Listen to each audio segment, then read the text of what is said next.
पृथ्वीनारायण शाहको सपना भनेको गोर्खा साम्राज्य, हिन्दू गोर्खा साम्राज्य खडा गर्नु थियो। त्यो कुरा हाम्रा विद्वानले बोल्न डराउँछन्। आज भारत त्यही बाटोमा हिँडिरहेको छ। भ्रष्टाचारीलाई चाहिँ नि मारिदिनु भने त पृथ्वीनारायण शाहले, यहाँ त भ्रष्टाचारीसँग मित लाएर बसेका छन् त। प्रधानमन्त्रीको कोठामा सिधै भ्रष्टाचारी छिर्छन्। गृहमन्त्री मानव तस्करीमा समातिन्छ। अनि कहाँ नीति लागू भएको छ र भने, जब नीति नै लागू भएको छ नि त जनताले कसरी बुझ्छ यो चाहिँ ठिक कुरा थियो भनेर। नीति लागू होस् न त। गङ्गाजीको 7 लाख नै बाँकी छ भन्नुभएको छ उहाँले। यो विषयमा कोही विद्वानले बोले मैले सुनिनँ। पृथ्वीनारायण शाहको योजना के थियो भन्दाखेरि गोर्खा साम्राज्यलाई गङ्गा नदीसम्म विस्तार गर्छु भन्ने थियो उहाँको सोच।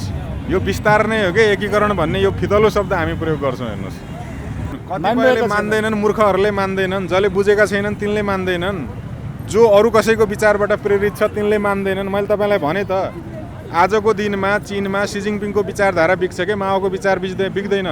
तर नेपालमा त्यही माओलाई ल्याएर चाहिँ महान महान महान भनेर चीनको भन्दा महान नेता नेपालमा बनाइदिए। पायो के त जनताले? पहिलो कुरा त के हो भन्दाखेरि एउटा 19-20 वर्षको अल्ला र ठिटो केटाले एउटा विशाल साम्राज्य निर्माण गर्छु भन्ने सपना देख्यो र त्यो सपनालाई उसले साकार पनि बनायो। यो अहिलेका युवा पङ्क्तिको लागि एउटा प्रेरणा पनि हो भन्छु क्या म। किनभने अहिलेको 19-20 वर्षको ठिटोले के गर्दैछ त्यो हेऱ्यौँ भने त अहिलेको 19-20 वर्षको ठिटोको मानसिकता र 19-20 वर्षको पृथ्वीनारायण शाहकै मानसिकता हेर्नु भने धेरै फरक छ। त्यस कारणले गर्दा पृथ्वीनारायण शाह एउटा प्रेरणाको पात्र पनि युवावर्गको लागि। पृथ्वीनारायण शाहलाई गाली गर्ने त धेरै भए, तर पृथ्वीनारायण शाहबाट सिक्ने कोही पनि भएनन्। यो देशमा कस्ता नेता र कस्ता शासक हामीले पायौँ भन्दाखेरि माओ यिनका लागि महान नेता भए। माओको नाममा पार्टी पनि खोले, माओवादी पार्टी होइन। तर माओलाई त आज चीनले पछ्याइरहेको छैन। चीनमा त सी जिनपिङ आफ्नै विचारधारामा हिँडिरहेका छन्। अब सी जिनपिङको विचारधारा कहाँ गएर ठोकिन्छ त भन्दा पृथ्वीनारायण शाहसँग गएर ठोकिन्छ। अनि सी जिनपिङ आफ्नो विचार निर्माण गरेर हिँड्छन्। पृथ्वीनारायण शाहले भ्रष्टाचारीलाई चाहिँ मारे पनि पाप लाग्दैन भने सी जिनपिङले आज त्यही गर्दैछन्। भ्रष्टहरूलाई कि गोली हान्छन् कि झुन्ड्याइदिन्छन् होइन। अनि हाम्राले चाहिँ माओ जिन्दाबाद भने त्योभन्दा पर केही पनि बुझेनन्। सी जिनपिङ के गर्दैछन् भन्ने कुरा हेर्दैनन्। मार्क्सका चेला हौँ भन्छन्। जर्मनीले मार्क्स चिन्दैन, हाम्राले अहिले पनि मार्क्सको गुणगान गाएर बसेका छन्। तर मार्क्सले भन्दा राम्रो कुरा पृथ्वीनारायण शाहले भनेर गए। हेर्नुहोस्, पर्जा मोटा भया दरबार बलियो रहन्छ भने राजाका भण्डार भनेका रैतानहरू हुन् भनेर भन्नुभएको छ। पर्जा मोटा भया दरबार बलियो रहन्छ भन्नु खोजेको के हो कि भने पर्जा जनता जति आर्थिक रूपले सम्पन्न हुँदै जान्छ शासन व्यवस्था त्यति नै सुरक्षित हुँदै जान्छ भने हो क्या होइन। र जनता जति समृद्ध हुँदै जान्छन् जनताले त्यति नै मात्रामा कर तिर्ने हो। जति जनताले चाहिँ कर तिर्छ त्यति नै भण्डार भने त भगारी हो नि त, भगारीलाई भण्डार भन्ने हो नि त। राजाको भण्डार भनेका पर्जा रैतान हुन् भन्नुको अर्थ भने के भने राजाको वास्तविक सम्पत्ति, राजाको भकारी भनेको चाहिँ जनता हो। त्यस कारणले जनता धनी बन्यो भने तिम्रो शासन पनि सुरक्षित रहन्छ, तिम्रो राज्यकोष पनि सुरक्षित रहन्छ भनेर गएका हुन् होइन। त्यो कुरा हामीले बुझ्न पनि सकेनौँ, लागू गर्न पनि सकेनौँ।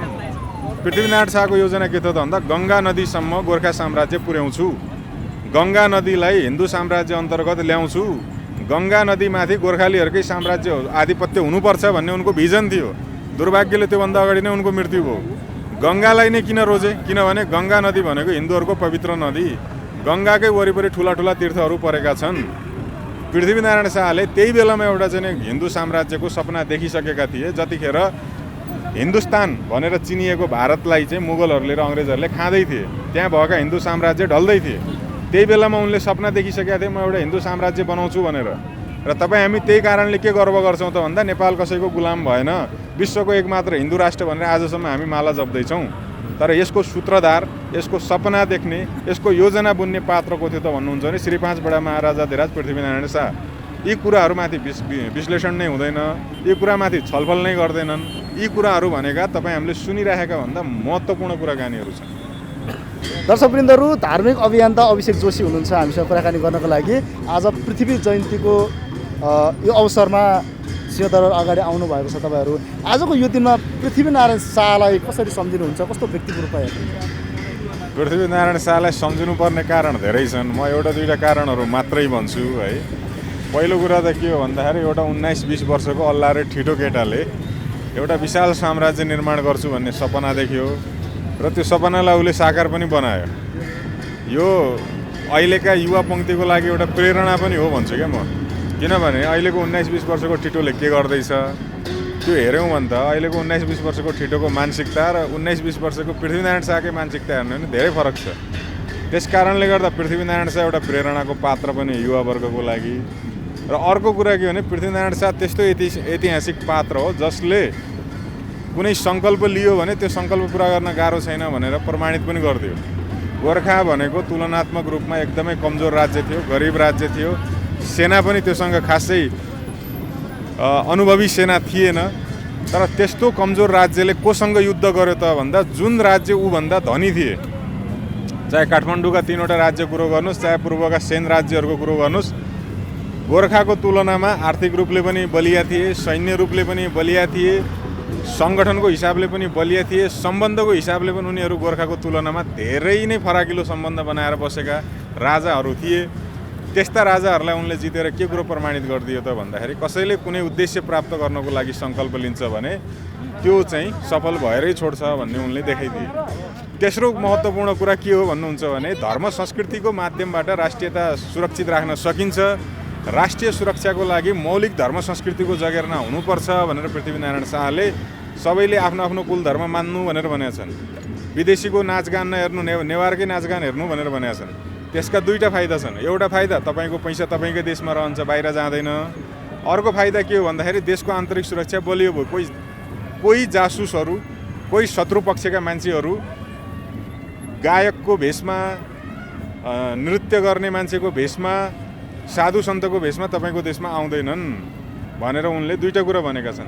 अब यो कुरो कहाँ प्रमाणित भयो भन्दाखेरि चीनमा अहिले चीनका राष्ट्रपति सी जिनपिङले के भन्न थालेका छन् भन्नुहुन्छ भने चीनको राष्ट्रियताको लागि र चीनको राष्ट्रिय सुरक्षाको लागि चिनिया संस्कृति र चिनिया सभ्यतालाई बलियो बनाएर लानुपर्छ भनेर भनिरहेछन्। चीनको राष्ट्रपति सी जिनपिङले आज जे कुरा बोल्दै हुनुहुन्छ नि 250 वर्ष अगाडि पृथ्वीनारायण शाहले त्यो कुरा बोलिसकेको हेर्नुहोस्। आज तपाईँ भारतीयहरूलाई हेर्नुहोस्, आफ्नो संस्कृतिमाथि गौरव गर्दैछन्, आफ्नो धर्म जोगाउनलाई लागि परेका छन्, आफ्ना देशका साधु सन्तहरूको चाहिँ सम्मान गरेका छन्, आफ्नो देशको मठ मन्दिरको सुरक्षा गर्दैछन्, आफ्नो देशको शास्त्रमाथि उनीहरूले रिसर्च गर्दैछन्, तीर्थस्थलहरूको देश विदेशमा प्रचार गर्दैछन्। त्यो भने के हो त भन्दाखेरि एउटा त धर्मको माध्यमबाट विश्वको अगाडि सम्मान पाउने कुरा भयो। अर्को कुरा त्यही धर्मले तपाईँको राष्ट्रियता, नागरिकहरूलाई एक आपसमा सद्भाव कायम गरेर जोड्ने कुरा भयो। अनि तेस्रो महत्त्वपूर्ण कुरा के भयो त भन्दा त्यसले तपाईँको आन्तरिक सुरक्षालाई पनि बलियो बनाएर राखिदिने भयो। त भारत र चीनका शासकले आज जे गर्दैछन् 250 वर्ष अगाडि पृथ्वीनारायण शाहले त्यही कुरा भनेर गएका थिए। दुर्भाग्यको कुरो के भयो भन्दाखेरि पृथ्वीनारायण शाहले निर्माण गरेको देशमा बसेर पृथ्वीनारायण शाहलाई गाली गर्ने त धेरै भए, तर पृथ्वीनारायण शाहबाट सिक्ने कोही पनि भएनन्। यो देशमा कस्ता नेता र कस्ता शासक हामीले पायौँ भन्दाखेरि माओ यिनका लागि महान नेता भए। माओको नाममा पार्टी पनि खोले, माओवादी पार्टी होइन। तर माओलाई त आज चीनले पछ्याइरहेको छैन। चीनमा त सी जिनपिङ आफ्नै विचारधारामा हिँडिरहेका छन्। अब सी जिनपिङको विचारधारा कहाँ गएर ठोकिन्छ त भन्दा पृथ्वीनारायण शाहसँग गएर ठोकिन्छ। अनि सी जिनपिङ आफ्नो विचार निर्माण गरेर हिँड्छन्। पृथ्वीनारायण शाहले भ्रष्टाचारीलाई चाहिँ मारे पनि पाप लाग्दैन भने सी जिनपिङले आज त्यही गर्दैछन्। भ्रष्टहरूलाई कि गोली हान्छन् कि झुन्ड्याइदिन्छन् होइन। अनि हाम्राले चाहिँ माओ जिन्दाबाद भने त्योभन्दा पर केही पनि बुझेनन्। सी जिनपिङ के गर्दैछन् भन्ने कुरा हेर्दैनन्। मार्क्सका चेला हौँ भन्छन्। जर्मनीले मार्क्स चिन्दैन, हाम्राले अहिले पनि मार्क्सको गुणगान गाएर बसेका छन्। तर मार्क्सले भन्दा राम्रो कुरा पृथ्वीनारायण शाहले भनेर गए। हेर्नुहोस्, पर्जा मोटा भया दरबार बलियो रहन्छ भने राजाका भण्डार भनेका रैतानहरू हुन् भनेर भन्नुभएको छ। पर्जा मोटा भया दरबार बलियो रहन्छ भन्नु खोजेको के हो भने पर्जा जनता जति आर्थिक रूपले सम्पन्न हुँदै जान्छ, शासन व्यवस्था त्यति नै सुरक्षित हुँदै जान्छ भने हो क्या होइन। र जनता जति समृद्ध हुँदै जान्छन्, जनताले त्यति नै मात्रामा कर तिर्ने हो। जति जनताले चाहिँ कर तिर्छ त्यति नै भण्डार भने त भगारी हो नि त, भगारीलाई भण्डार भन्ने हो नि त। राजाको भण्डार भनेका पर्जा रैतान हुन् भन्नुको अर्थ भने के भने राजाको वास्तविक सम्पत्ति, राजाको भगारी भनेको चाहिँ जनता हो।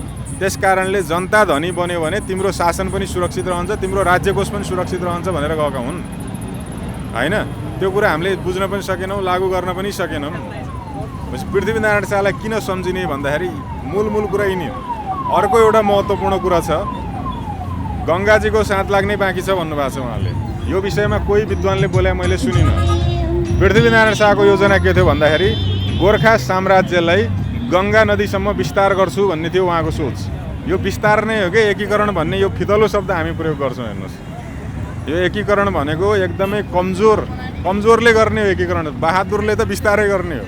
मैले अघि भने नि आफूभन्दा बलिया राज्यलाई उनले जितेका हुन्। पृथ्वीनारायण शाहको योजना के थियो त भन्दा गङ्गा नदीसम्म गोर्खा साम्राज्य पुर्याउँछु, गङ्गा नदीलाई हिन्दू साम्राज्य अन्तर्गत ल्याउँछु, गङ्गा नदीमाथि गोर्खालीहरूकै साम्राज्य आधिपत्य हुनुपर्छ भन्ने उनको भिजन थियो। दुर्भाग्यले त्योभन्दा अगाडि नै उनको मृत्यु भयो। गङ्गालाई नै किन रोजे? किनभने गङ्गा नदी भनेको हिन्दूहरूको पवित्र नदी, गङ्गाकै वरिपरि ठुला ठुला तीर्थहरू परेका छन्।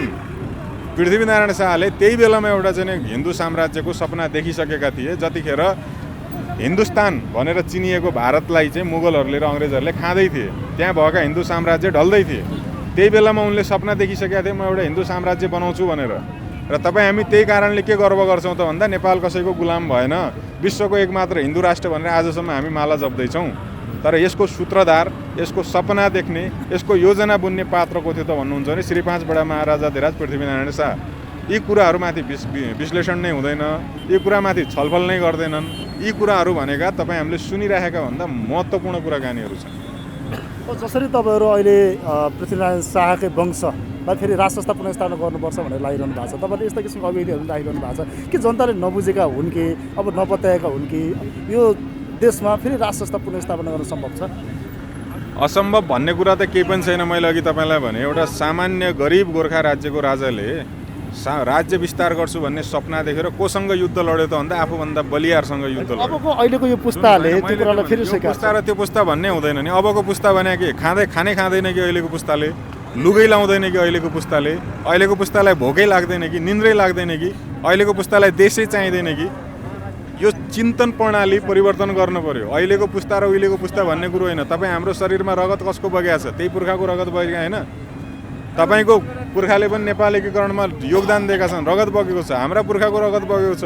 आफ्नै पुर्खाले निर्माण गरेको चाहिँ नि इतिहासलाई अवमूल्यन गर्नु भनेको त आफ्नै खुट्टामा बन्चर हाने जस्तो होइन त? कतिपयले मान्दैनन्, कतिपयले मान्दैनन्, मूर्खहरूले मान्दैनन्, जसले बुझेका छैनन् तिनले मान्दैनन्, जो अरू कसैको विचारबाट प्रेरित छ तिनले मान्दैनन्। मैले तपाईँलाई भने त आजको दिनमा चीनमा सी जिनपिङको विचारधारा बिग्छ कि माओको विचार बिग्दैन। तर नेपालमा त्यही माओलाई ल्याएर चाहिँ महान महान महान भनेर चीनको भन्दा महान नेता नेपालमा बनाइदिए। पायो के त जनताले? मार्क्सलाई जर्मनीले चिन्दैन। आज तपाईँ गएर जर्मनी नागरिकलाई मार्क्सको बारेमा सोध्नुहोस्। हाम्रो देशको एउटा दार्शनिक हो भन्ला, उसले के भनेको छ? उसलाई सरोकार छैन नि। तर यहाँकाले त मार्क्सलाई गुरु मानेर खुट्टे ढोगिरहेका छन्। मार्क्सको फोटोमा माला अर्पण गर्न अहिलेसम्म छोडेका छैनन् भने दास मानसिकता, गुलाम मानसिकता, हामी नेपालीले केही गर्नै सक्दैनौँ भन्ने जुन यो हिंता बोध यिनीहरूले पालेर बसेका छन्, त्यसको परिणाम हो के कतिपय मान्छेले बुझ्न नचाहेको। आज तपाईँ हेर्नुहोस् न, बितेका वर्षहरूको तुलनामा प्रत्येक वर्ष राजाको पक्षमा जनसमर्थन किन बढ्दैछ? तपाईँले अस्ति भैरवाको देख्नु भएन? प्रत्येक वर्ष पृथ्वी जयन्तीमै हेर्नुहोस्, कुनै बेला काठमाडौँभित्र मात्र मनाइन्थ्यो, अहिले जिल्लाव्यापी भइसक्यो, अन्तर्राष्ट्रिय स्तरले मनाउन थालिसके। यही वर्ष धेरै जिल्लाहरू, धेरै चाहिँ देशहरूमा पृथ्वी जयन्ती मान्दैछन्, विदेशमा भएका नेपालीले मान्दैछन् भने यो नबुझिकन भइरहेछ त होइन? बिचमा हामी भ्रममा थियौँ, बिचमा हामीलाई कुहिरोको काग बनाइयो। अब यथार्थ हामीले बुझ्यौँ। हामीलाई नेपाललाई सुरक्षित राख्न, नेपालको विकास गर्नलाई नेपाली माटोकै सिद्धान्त चाहिन्छ। जर्मनीको, रसियाको, चाइनाको, इन्डियाको, अमेरिकाको सिद्धान्तले काम गर्दैन भन्ने कुरो अब बुझ्दैछन्। यो मैले अघि तपाईँलाई भने राष्ट्रवादी धारको पनि कमजोरी के हो त भन्दा पृथ्वीनारायण शाहमाथि सूक्ष्म अध्ययन र विश्लेषण गर्न सकेको छैन। जुन कुरा अहिले मैले तपाईँलाई भने यो कुरा तपाईँले पहिलोचोटि मेरो मुखबाट सुन्दै हुनुहुन्छ। पृथ्वीनारायण शाहको सपना भनेको गोर्खा साम्राज्य, हिन्दू गोर्खा साम्राज्य खडा गर्नु थियो। त्यो कुरा हाम्रा विद्वानले बोल्न डराउँछन्। आज भारत त्यही बाटोमा हिँडिरहेको छ। भ्रष्टाचारीलाई चाहिँ नि मारिदिनु भने त पृथ्वीनारायण शाहले, यहाँ त भ्रष्टाचारीसँग मित लाएर बसेका छन् त। प्रधानमन्त्रीको कोठामा सिधै भ्रष्टाचारी छिर्छन्। गृहमन्त्री मानव तस्करीमा समातिन्छ। अनि कहाँ नीति लागू भएको छ र भने? जब नीति नै लागू भएको छैन त जनताले कसरी बुझ्छ यो चाहिँ ठिक कुरा थियो भनेर? नीति लागू होस् न त। ठिक छ, अब यो हामी छोटो कुराकानी गर्छौँ। जस्तै तपाईँले हातमा एउटा किताब बोकिरहनु भएको छ पृथ्वीनारायण शाहको विषयमा जुन लेख्नु भएको छ, यो बारेमा अलिकति बताइदिनुहोस् न। यो चाहिँ मैले लेखेको किताब हो। यसमा चाहिँ मैले के सन्दर्भ उल्लेख गर्न खोजेको छु भने वैदिक शासन व्यवस्था कस्तो थियो र त्यसबाट पृथ्वीनारायण शाहले कसरी प्रेरणा लिएका थिए त। मैले तपाईँलाई अघि भने पृथ्वीनारायण शाह विशुद्ध एउटा धार्मिक राजा थिए र उनले हिन्दू साम्राज्य नै खडा गर्न खोजेका हुन्, गोर्खा साम्राज्य नै खडा गर्न खोजेका हुन्। उनको चाहना के थियो भन्दाखेरि गङ्गा नदीसम्म गोर्खा साम्राज्य पुर्याउनुपर्छ भन्ने नै थियो। किनभने हिन्दूहरूका लागि गङ्गा नदी धेरै ठुलो पवित्र नदी हो।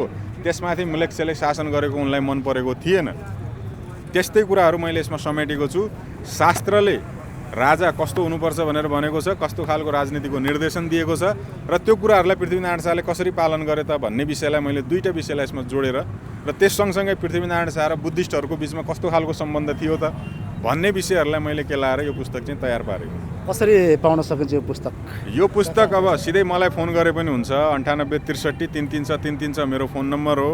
नत्र आज अब म यहाँ सिंहदरबारमा चाहिँ बिक्री गर्न आएको छु। पढ्न चाहनेले किनेर लगेर पढ्न सक्नुहुन्छ। हस्, धन्यवाद। हस्, धेरै धेरै धन्यवाद।